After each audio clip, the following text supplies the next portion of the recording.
Bonsoir et bienvenue dans ces programmes, Monsieur Eric. Merci et merci à l'émission Horizon Jeune. Ouais. C'est un privilège, c'est un honneur de partager avec la jeunesse dans un premier temps et ensuite de transmettre mon expérience, essayer d'inspirer les jeunes et de leur faire comprendre que dans la vie, il ne faut pas baisser les bras. Dans la vie, il faut être patient, il faut savoir prendre le temps pour faire les choses. Justement. Voilà. Donc, alors nous, lorsque nous sommes arrivés ici avec notre équipe de production, on a entendu dans les couloirs tout le monde vous appeler coach. Pourquoi cette appellation?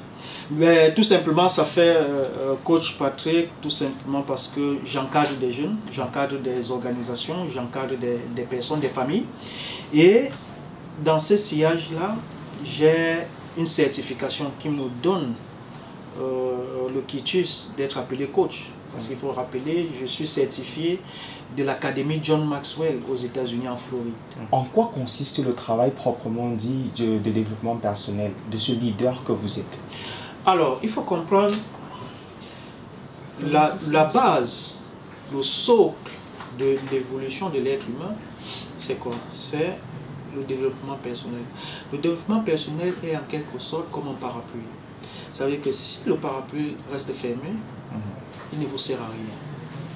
Mais à partir du moment où vous ouvrez le parapluie, là, il vous sert à quelque chose. Et c'est ça le développement personnel. Le développement personnel te permet d'ouvrir ton esprit, de voir les choses différemment, de prendre du recul sur ta vie et te poser les bonnes questions. Comment je peux grandir? Comment je peux m'améliorer? Comment je peux apporter de la valeur ajoutée à l'autre dans un premier temps? Le deuxième temps, c'est quel est le travail du coach exactement? Parce qu'aujourd'hui, nous avons plusieurs personnes qui se disent coach. Justement. Et ça va dans tous les sens.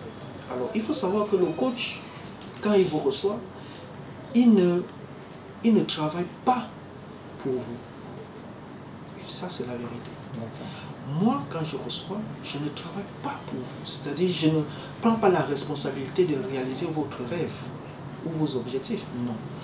Le coach contribue à ce que le changement se fasse dans votre vie. Ça veut dire qu'il vous accompagne, il vous guide, il vous oriente, il vous inspire à réaliser vos rêves. Il vous présente des possibilités, il vous présente des opportunités. Et c'est à vous de prendre la décision si vous voulez grandir, si vous voulez vous améliorer. Et c'est à vous de prendre la décision si vous voulez changer votre vie. Justement. Et cette décision-là, ce n'est pas le coach. Parce que beaucoup de personnes pensent que quand tu es coach, forcément, tu crées déjà l'église. Justement. Pour vous, est-ce que vous pouvez nous raconter vos débuts, votre parcours? Est-ce que ça a été facile? Ça n'a pas été facile. C'est un long parcours. Ça a été difficile. Ce que j'ai commencé, j'ai fréquenté au Cameroun dans un premier temps, donc je suis un pur produit du système éducatif camerounais. J'ai fait toutes mes études au Cameroun, j'ai commencé à l'école primaire, je suis allé au collège, ainsi de suite, jusqu'à l'université. Mais je n'ai pas fait ce cursus comme tous les élèves, parce que je n'ai pas eu cette chance. Moi, déjà quand je faisais le cours moyen 1, je passais au cours moyen 2, je devais faire le CEP. La première année, mon père m'a dit non, tu ne peux pas faire le CP parce que je n'ai pas l'argent. Ma grande soeur redoublait le cours moyen 2. Donc, il fallait choisir une personne. Justement. Et la culture africaine, c'est l'aîné qui passe d'abord. Mon père avait dit, ok, je ne peux que payer les dossiers de ta grande soeur. Je suis resté à la maison 1 an. Ma grande soeur est partie, elle a fait son CEP, ça s'appelait encore CEP à l'époque. Donc, j'ai grandi comme... Dans cet environnement-là, j'ai eu mon BPC, je suis allé au lycée technique de Douala Koumassi comme tous les élèves, j'ai fait mon bac G3 et quand j'ai obtenu mon bac, je suis allé à ERG, à l'époque c'était encore ERG, j'ai fait la première année commerce international et là, une fois de plus, mon père, n'ayant pas les moyens, je ne pouvais plus aller en deuxième année. Donc, je passe une année blanche parce que je ne peux plus payer la scolarité. Mais je ne baisse pas les bras, je n'abandonne pas. Et qu'est-ce que je fais? Je commence à faire tous les petits boulots. Hein. J'ai fait le taxi, j'ai vendu au marché Koulouloun, j'ai été chauffeur, je n'ai pas fait quoi. Il y avait une laverie à l'entrée de Saint-Paul Nilon au terminus. À l'époque, il n'y avait pas encore la station, donc il y avait une laverie là, et c'est là où on lavait les voitures. Tu venais, tu lavais une voiture, tu avais 200 francs ou 300 francs. On ne me connaît pas tout là-bas quand j'arrive, on me connaît, j'ai grandi là. Les gars qui chargent du terminus pour Saint-Michel, j'ai fait cette ligne-là, donc je connais cette route. Même si tu me réveilles à 3 heures, je sais exactement tous les tournants, les virages et ainsi de suite. Et cette année, je me suis battu. J'ai fait des économies, je gardais de l'argent. Et j'ai dû faire mon BTS à crédit parce que je ne pouvais pas payer la pension. Je suis allé voir le directeur, je lui ai dit, DG, je ne peux pas payer la pension. Est-ce que je peux signer une reconnaissance de dette? Je viendrai payer après et vous allez garder mon diplôme. Il n'y a pas de... Bon, Dieu merci, ils ont accepté. J'ai composé à crédit cette année-là. Et j'ai présenté mon BTS et j'ai réussi à mon BTS en commerce international. Et après, je suis allé à ISMA, j'ai fait la licence professionnelle en marketing. Et après, j'ai fait le master en marketing et ensuite j'ai fait un MBA à l'ESSEC en finance, mais tout cela en cours du soir parce que je ne pouvais pas m'inscrire normalement. En journée il fallait travailler. Moi j'ai commencé à travailler, j'ai gagné 57 000. Quand tu enlèves les impôts, je fais souvent à la maison, j'ai toujours mon bulletin, mon premier bulletin de paie, c'est très important parce que ça vous permet de voir d'où vous venez et comment vous avez évolué. Donc chaque fois que je prends mon premier bulletin, je vois les 57 000, à la fin tu te retrouves autour de 53 200 ou 50, combien? Et aujourd'hui, tu dis waouh, j'ai quand même parcouru, et ça fait 13 ans. Ça fait 13 ans, j'ai commencé jeune. Aujourd'hui, il y a une entreprise qui est créée, que vous avez mis sur pied. Est-ce qu'on peut en savoir davantage? Ok.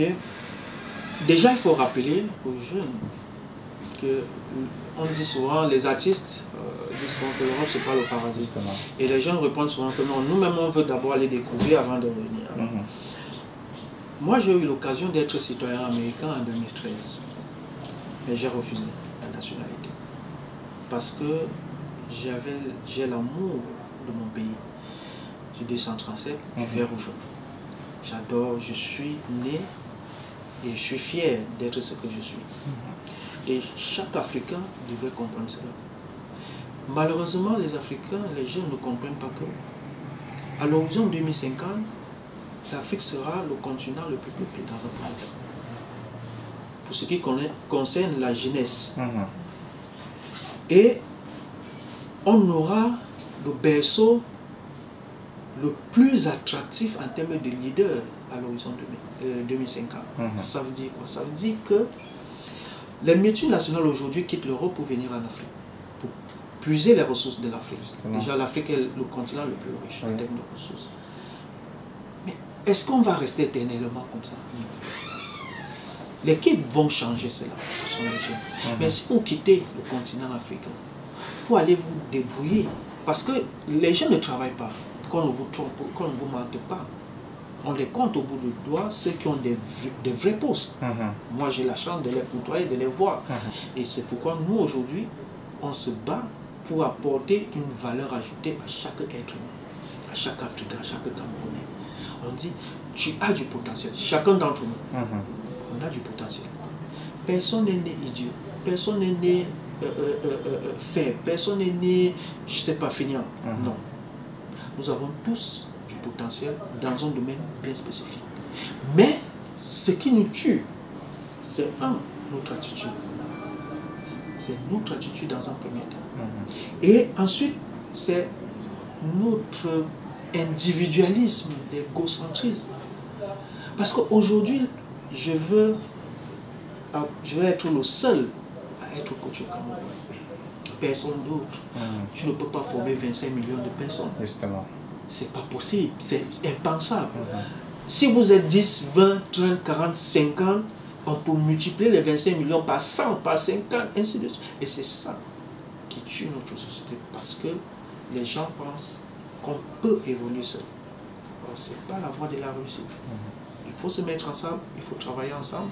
Et nous, dans nos programmes, on amène les gens à comprendre que nous vivre ensemble, travailler en équipe, ça s'apprend. Comment est-ce qu'on peut procéder pour entrer en contact avec votre entreprise? Alors, nous avons l'adresse mail et le numéro de téléphone, bien évidemment. Ouais. Vous pouvez envoyer un mail à l'adresse info, sans S, info, @patrickmeyo.com. C'est notre adresse. Et le numéro de téléphone, c'est le 698 43 19 49. 698 43 19 49. Voilà le numéro par lequel vous pouvez nous avoir. Vous pouvez, s'il y a un problème de réseau, vous pouvez également envoyer un mail très rapidement à info@patrickmeyo.com. Et également, nous avons,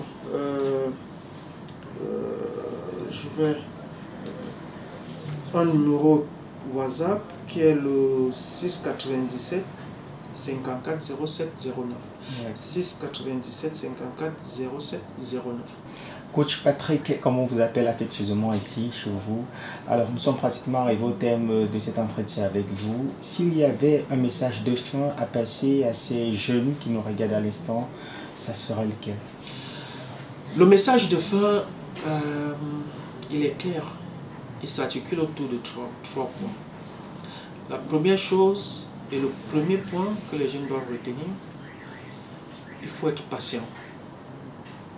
Soyez patient dans la vie. Ne cherchez pas à courir.